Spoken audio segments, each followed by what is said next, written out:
Hello! Mag-general reading po ulit tayo, no? So, yung mga reading ko po ay timeless reading. Kung kailan man po makarating sa inyo ito. Nga pala si Tin Arcana, tsaka Purple Tin. Yung may check po ha, ibig sabihin meta-verified. Pag wala pong check, hindi po ako yun. Yun po yung mga gumagaya sa akin na fake.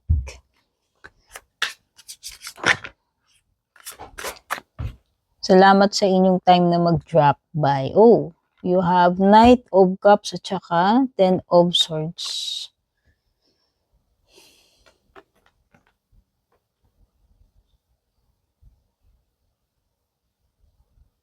Ten of Swords kasi is ending.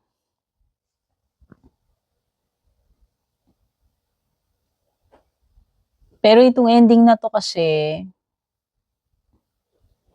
ito na yung ending ng mga mahihirap na situation.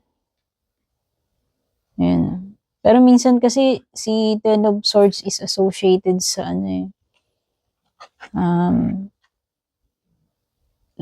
loss or betrayal. Pagkabigo, yun ay ibig ko sabihin sa loss.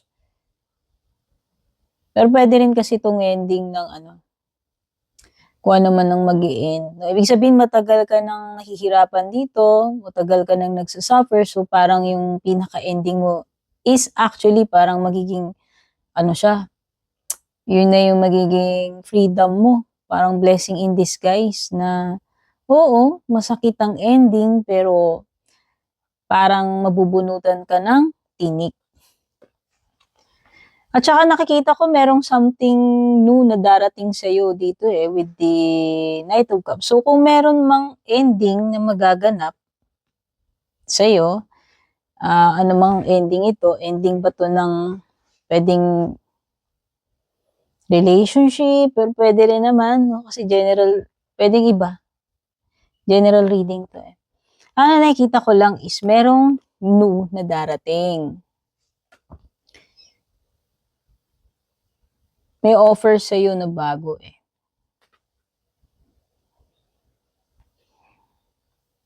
Ang night is pagtitake ng action. So,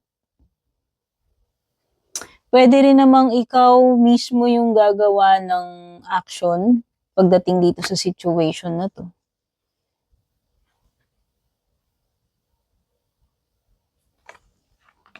Check pa natin yung iba.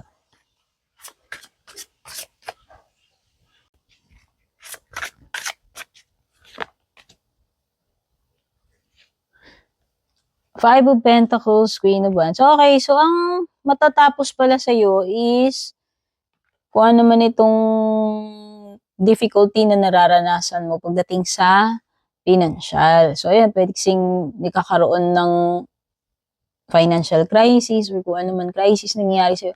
Pwede yun yung mag-i-end.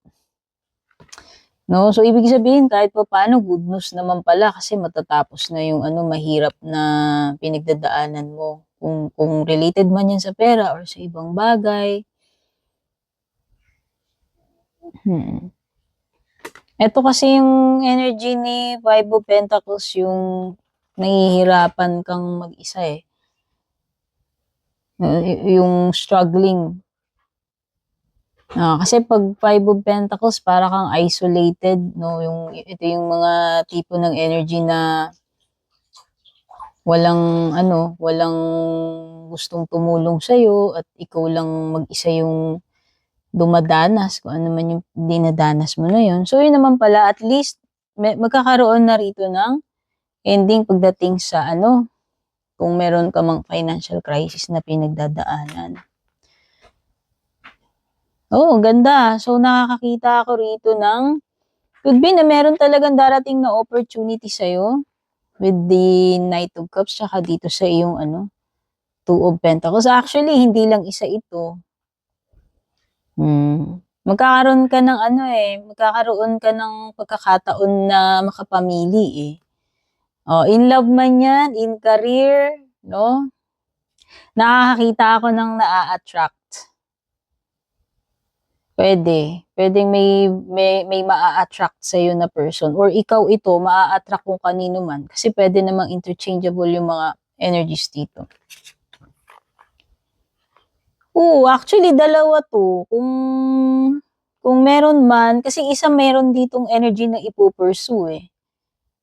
Hindi ko lang alam kung ikaw ba to, pwedeng ikaw yung merong kung ano man itong ipupursue mo, magti-take action ka talaga dito, or meron kasing dalawang energy ng person. So kung love life to, pwedeng makapamili ka between dalawang person. Yung isa water, yung isa fire. Aries, Leo, Sagittarius, or Cancer, Scorpio, Pisces. And itong water, mukhang desidido to. Kung halimbawa, ano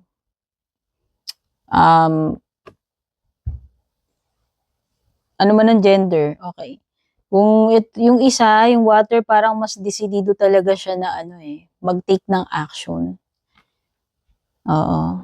Tapos yung isa dito nga lang, mas attractive nga lang yung isa. Siguro mas sexy, mas macho, mas gwapo, mas maganda, mas malakas ang dating. Pero yung isa kasi is may pagka-romantic, may pagka-sweet, yung water. Pareho sila sigurong attractive. Kaya yung isa mas, alam mo yun, yung parang heartthrob or mas malakas ang dating netong isa, kumbaga. Malakas ang charm niyan. So yan, kung sa romantic yan, pwedeng may makapili ka between dalawa. Kung ikaw man yung magpo-pursue o sila yung magpo-pursue sa'yo. Ngayon, kung career yan, pwedeng meron kang dalawang opportunities na pwede mong i-pursue. So, ikaw naman yung makakapamili rito. Anong path to take?